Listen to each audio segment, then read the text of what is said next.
Hello अस्सलाम वालेकुम। मेरा नाम है दानिश मकसूद। मैं इस इंडस्ट्री में 2012 से काम कर रहा हूँ। मैंने काफ़ी मीडिया की डिफरेंट डिफरेंट फील्ड्स में काम किया है और अभी भी मैं माशाल्लाह कर रहा हूँ। I work as an RJ, I work as a celebrity manager, I work as a fashion editor for number of magazines in the industry. फिल्मों की पीआर मार्केटिंग की है एंड इसी तरह ऑन एंड ऑफ इंडस्ट्री में काफ़ी काम करा है अल्हम्दुलिल्लाह। तो ये बात है तब की जब मेरा करियर स्टार्ट हो रहा था मीडिया में and I was working.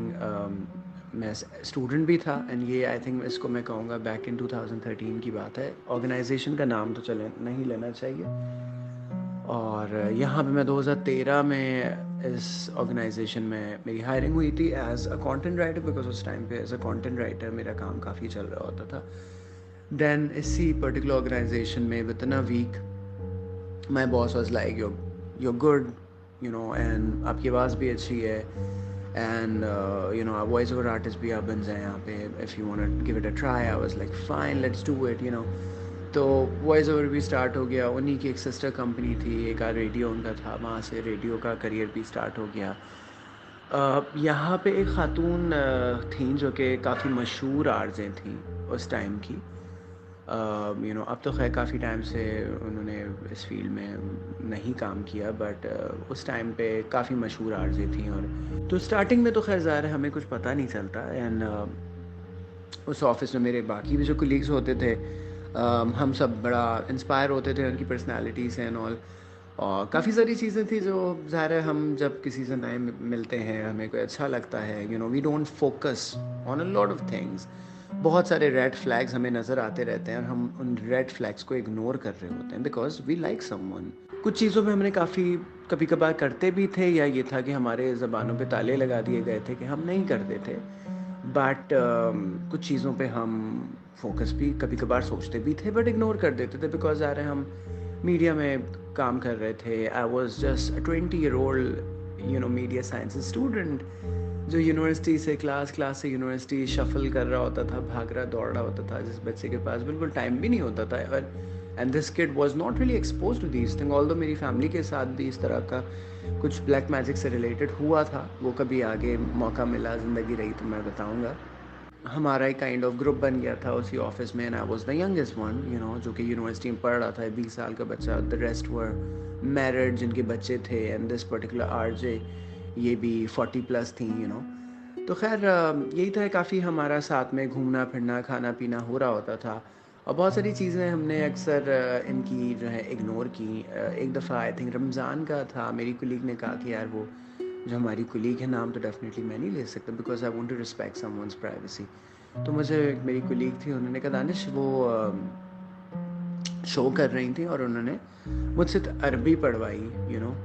And फिर मैंने तो पढ़ दी एंड शी वाज लाइक कि उनको खुद अरबी पढ़नी नहीं है। उन्होंने कहा मैं मुझसे जो है ना पढ़ा नहीं जाता। वो अक्सर कुछ बताती थी कि मुझे डिसलेक्सिया है तो मैं पढ़ना अरबी भूल गई हूँ। तो वो उन्होंने कहा कि अच्छा वो अरबी पढ़ना भूल गई हैं, ये ऐसा कैसे होता है? मैंने कहा हो गया होगा, हु नोज़, यू नो।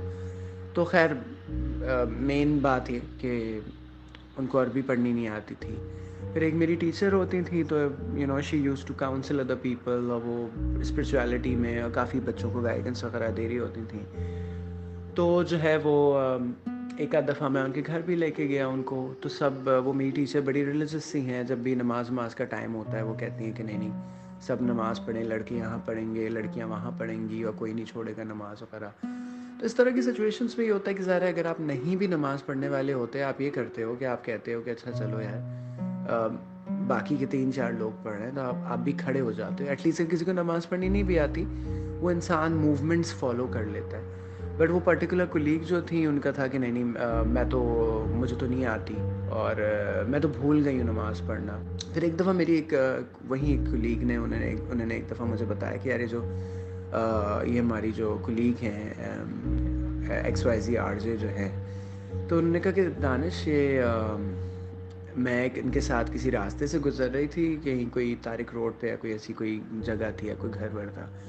तो उन्होंने कहा कि दानिश वो उन्होंने मुझे कहा कि यहाँ पे लोगों को लादीन करने का काम जारी है لوگوں کو دین سے آزاد کر دیا جاتا ہے. تو انہوں نے کہا میں یہاں جا چکی ہوں, تم مت جانا کبھی.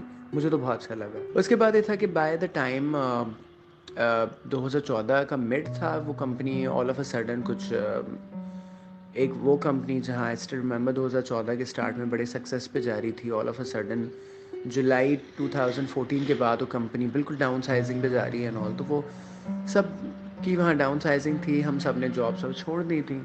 تو 2014 کے ہی اینڈ میں مجھے اپنی یونیورسٹی کے اندر ایک جاب مل گئی تھی 2015 میں میری برتھ ڈے کے اراؤنڈ. اور اس کے بعد شی کالڈ می ونس کہ دانش تم یہاں آنا طارق روڈ پہ, I will give you gift اور ٹریٹ وغیرہ میں تمہیں دوں گی جاب پہ. And I was like fine, ٹھیک ہے. And I used to call her baji baji you know, because of course وہ سینئر تھی مجھ سے. ہوا یہ کہ اس اپریل 2015 میں جب ان سے ملا, ٹریٹ وغیرہ دی. پہلے میرے لیے ایک آئس کریم لے کے آئیں الگ سے, میں نے وہ کھا لی. اور اس کے بعد میں اپنے لیے لے کے آئیں. I was like okay fine. پھر انہوں نے مجھے ایک رنگ گفٹ کی بلیک کلر کی, جو کہ آج تک مجھے نہیں پتا کہ وہ کیا تھا. شی ٹول می کہ دانش یہ عقیق ہے, اور یہ میں نے جتنوں کو بھی دیا ہے ان کا کریئر بڑا شوٹ کر گیا, وہ بڑا سکسیزفل رہے. اینڈ اس ٹائم پہ ظاہر ان کے ساتھ 1.5 سال آفس میں گزارا. سو she knew this thing that I was someone who was ambitious and I was someone who was very hard working and I was very career oriented. انہوں نے مجھے 2015 اپریل میں ایک رنگ دی. انہوں نے کہا یہ ہر وقت پہننی ہے, کبھی نہیں اتارنی, نہاتے ہوئے بھی نہیں اتارنی, سوتے ہوئے بھی نہیں اتارنی. I was like fine باجی ٹھیک ہے, آپ نے دے دی ٹھیک ہے. وہ میں نے رنگ پہن لی, اور اس کو پہن کے آئی تھنک تھوڑا بہت مجھے فیل ہونے لگا کہ یو نو طبیعت بھاری بھاری سی رہنے لگی. آلدو آئی تھنک میرے اوپر جادو جو تھا وہ 2013 سے ہی اسٹارٹ ہو گیا تھا. بعد میں آگے چل کے لوگوں نے بھی مجھے یہی بتایا. بٹ اس ٹائم تک یہ تھا کہ you know of course I was not in the know کہ میرے اوپر کچھ ایسا ہوا ہوا ہے. تو خیر پھر سچویشن ہوئی ہے کہ آئی تھنک 6 مہینے ہو گئے. اچانک 6 مہینے بعد ایک بڑا انٹرسٹنگ ایپیسوڈ رہا کہ جس جگہ میں اپنی یونیورسٹی میں کام کر رہا تھا وہ ایک ریسرچ سینٹر تھا.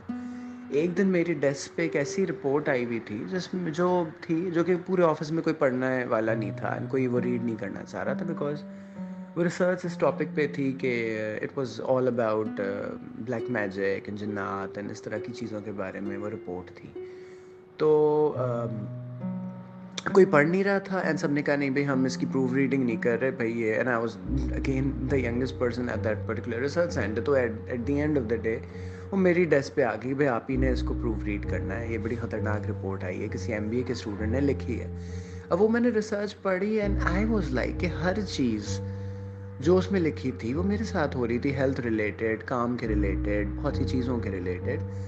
And I was very surprise. اس میں ایک جگہ بڑا بولڈ لیٹرز میں لکھا ہوا تھا کہ اگر آپ سے کوئی بھی آؤٹ آف کانٹیکٹ جا کے آپ سے پوچھے کہ آپ کی ماں کا نام کیا ہے, تو اٹ مینس کہ وہ انسان یا تو جادو وادو میں ہے, یا تو اس کا ان چیزوں سے کنیکشن ہے, یا تو وہ خود کرتا ہے, یا تو کسی سے کروا رہا ہے. ان 2-3 سچویشنز کے علاوہ کوئی سچویشن نہیں ہو سکتی.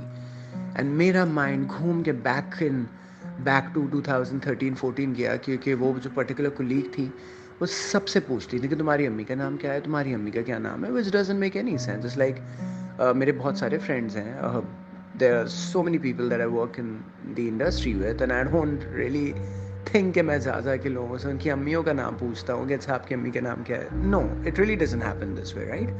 تو خیر I was so surprised کہ یار یہ چیز کیسے ریسرچ کے اندر لکھی ہوئی ہے. اسی دن انہیں پرٹیکولر کولیگ کا میسج آیا کہ دانش جو میں نے تمہیں رنگ دی تھی نا وہ مجھے دے دینا, اور وہ مجھے ضرورت ہے. تو میں نے تو فوراً ایٹ فرسٹ ان کو کہہ دیا, میں نے کہا صحیح ہے ٹھیک ہے باجی آپ لے لیجیے گا, مجھ سے کوئی مسئلے کی بات نہیں ہے. ایک میرا بڑا اچھا فرینڈ تھا جو کہ انفارچونیٹلی اب نہیں ہے اس دنیا میں, تو اس سے میں نے he was my best friend, اس سے میں نے شیئر کیا. ہی واز لائک کہ دانش یہ تو اپنا پہنا ہوا کپڑا نہیں دیتے کسی کو, یہ 6 مہینے تم نے ایک پتھر پہنا کسی کا دیا ہوا and you still have no idea کہ وہ کیا تھا, and now she is asking you to give it back to her and تم ان کو دینے کا کہہ رہے ہو. تو بھائی تو صحیح چیز نہیں ہے, تو گڑبڑ چیز لگ رہی ہے. اس دوست کو میں نے یہ بھی بتایا, میں نے کہا بھائی اس میں جو میں نے میرے ڈیسک پہ آج رپورٹ آئی ہوئی اور اس کے اندر میں نے جتنا بھی پڑھا ہے یہ ساری کی ساری 100% ساری کی ساری چیزیں میرے اوپر ہوئی ہوئی ہیں. میرے سارے سمٹمز, مطلب خواب عجیب سے آنا, ہیئر فال, کبھی ویٹ بڑھ جانا, کبھی ویٹ کم ہو جانا, and a lot of things, you know, I still have this report with me by the way. तो उसने कहा कि यार ये कोई साहब हैं, ये कोई बाबा हैं, सिविक सेंटर के पास रहते हैं, इनके पास तुम चलना। तो वो दोस्त मेरा उन सिविक सेंटर वाले बाबा के पास मुझे लेके गया, और जो है फिर उन्होंने मुझसे यही कहा कि भाई ये आपको खातून कहाँ मिली? मैंने कहा भैया मेरे ऑफिस में थी। The kind of expression that baba was giving to me, and उनके शक्ल पे जो तासुरात थे वो ऐसे थे जैसे पता नहीं कोई मैं किसी ज़ॉम्बी से मिल के आ गया है क्या। उन्होंने कहा कि नहीं भाई, ये बड़ी ही कोई ख़तरनाक खातून है, आप इनसे हर तरफ से इनको ब्लॉक कर दें, ऐसा कर दें कि ना फेसबुक पे नज़र आए, ना व्हाट्सएप पे, इनको आपकी कोई पिक्चर तक कहीं भी नहीं नज़र आए, आप इनको हर तरफ से ब्लॉक कर दें, ये बड़ी ख़तरनाक चीज़ है। And I was very surprise. फिर उन्होंने मुझे उसका अंगूठी का भी जो रिंग मुझे फ्रेंड वो कुलीग ने दी थी, वो भी उन्होंने कहा कि नहीं भाई ये सही नहीं है, और जो है बहुत ज़्यादा तो खैर इतना डिटेल में उन्होंने नहीं बताया, बट उन्होंने वही कहा कि भैया आप पानी वानी में फेंक दीजिएगा। खैर जब मैंने उनको नहीं दी, पानी वानी में फेंक दी, उसके बाद जाके आई थिंक मेरे साथ चीज़ें और गड़बड़ होने लगी। तब तक ये था कि चीज़ें सही थी। वो रिंग मैंने फेंकी, उसके बाद मैंने जो जॉब मैं कर रहा था वो 15 दिन के अंदर मैंने ख़ुद छोड़ दी। उसके बाद एक और जॉब ज्वाइन की, वहाँ पे भी मुझसे नहीं काम हो पाया। उसके बाद I was making my thesis film. हर चीज़ में मसले, लाइक मैं जिस चीज़ में अपना हाथ डालूँ it would and up being a disaster, you know. बड़े मसले मसाइल, बीच में मैं एक आध और भी किसी के पास गया, यू नो, बट काफ़ी चीज़ें नहीं। फिर एक आध और हमारा एक यूनिवर्सिटी का फ्रेंड था, उसने भी मुझे उनके बारे में काफ़ी सारी चीज़ें बताई कि भाई वो तो इन चीज़ों में इतनी आगे जा चुकी हैं कि आप तो उनको इंसान भी ना कंसिडर करो। वो मतलब बहुत कोई इन चीज़ों में, नेगेटिविटी में और इन सारी ब्लैक मैजिक और इन चीज़ों में वो बहुत आगे जा चुकी हैं कि आप उनको इंसान भी ना कंसिडर करो कि वो भाई इंसान भी हैं। और शायद वो तो तुम्हारे साथ काफ़ी दफ़ा ऐसा भी हो कि शायद जब तुम उन लोग उनके साथ हो वो शायद वो हो ही ना वहाँ पे, वो शायद उनकी जगह कोई और हो, यू नो। तो बहुत सारी चीज़ें उन्होंने, फिर उसके बाद एक और कोई मिले मौलाना साहब, उन्होंने भी मुझे कुछ यही बताया कि भाई ये जो है काफ़ी गड़बड़ थी और ये आपको कंट्रोल करना चाहती थी और आपसे कोई गलत काम करवाना चाहती थी एंड ऑल। फेल्ट लाइक कि मेरी लाइफ रुक गई थी, मेरा करियर नहीं चल रहा था, और मुझे काफ़ी सारे लोगों से पता चला तो वो यही था कि जो है ये आपके ऊपर बंदिश कराई गई है कि आपका करियर आगे ना बढ़ पाए। और कुछ लोगों ने ये भी मुझे बताया, एक आदमी, कि कुछ इस तरह के भी जादू वदू करवाए जाते हैं कि आपकी जो अच्छी चीज़ें हैं वो दूसरे के पास चले जाए। क्योंकि उस टाइम पे जब हम साथ में होते थे उनकी बहुत सारी ऐसी बातें होती थी कि देखो तुम लोग तो यंग हो, तुम्हारे पास अपॉर्चुनिटीज़ ज़्यादा है, मेरी तो एज हो गई है, मुझे अपॉर्चुनिटीज़ नहीं मिलती, मुझे ज़्यादा ऑफ़र्स नहीं आती चीज़ों के एंड ऑल, यू नो। मेरे हैं मौलाना साहब जिनके पास मैं जाता हूँ, तो वो अब तक मुझे बताते आए हैं कि वो अभी भी जब भी वो आपकी आवाज़ कभी भी रेडियो पे सुनती हैं वो ज़रूर जादू वादू आपके ऊपर करती हैं। तो खैर मैसेज एक मैं पब्लिक को यही देना चाहूँगा कि भाई प्लीज़ अपनी सराउंडिंग्स में देखें। आजकल कराची में, पाकिस्तान में हर दूसरे तीसरे घर में जादूगर इसका मसला है। एंड अपनी माँ का नाम, अपनी पर्सनल इन्फॉर्मेशन हर किसी को ना दें, हर किसी को अपने घर मत बुलाएं। सिम्टम्स में मैं यही बताऊंगा कि बहुत अजीब से ख्वाब आते थे, स्टमक अजीब सा रहता था, और यू नो मतलब बड़ी हेवीनेस होती थी, मैं सो के उठ रहा होता था एट टाइम, तो you know I used to fight to get breath, सांस लेने के लिए मुझे लड़ना पड़ता था एट टाइम्स, यू नो। और काफ़ी गड़बड़ें, ख्वाबों में गंदी चीज़ें देखना, वॉशरूम देखना, ये और वो इस तरह की चीज़ें, तो ये कुछ इसके सिम्टम्स होते हैं। तो अगर कोई सुन भी रहा है एंड दे फील लाइक कि मेरी बातों से उनको कुछ रिलेटेबल लग रहा है, तो प्लीज़ किसी अच्छे मौलाना साहब, और ये भी मैं आपको बता दूं, जो अच्छा आपको मौलवी कोई मिलेगा जो आपसे 1 रुपये नहीं ले रहा, वो आपको अच्छा होगा बंदा, because this is a different thing. ये वो नहीं है कि हम जितने बड़े डॉक्टर के पास जाएंगे तो हमारा काम उतने अच्छे से होगा। No, this is something different. So thank you so much.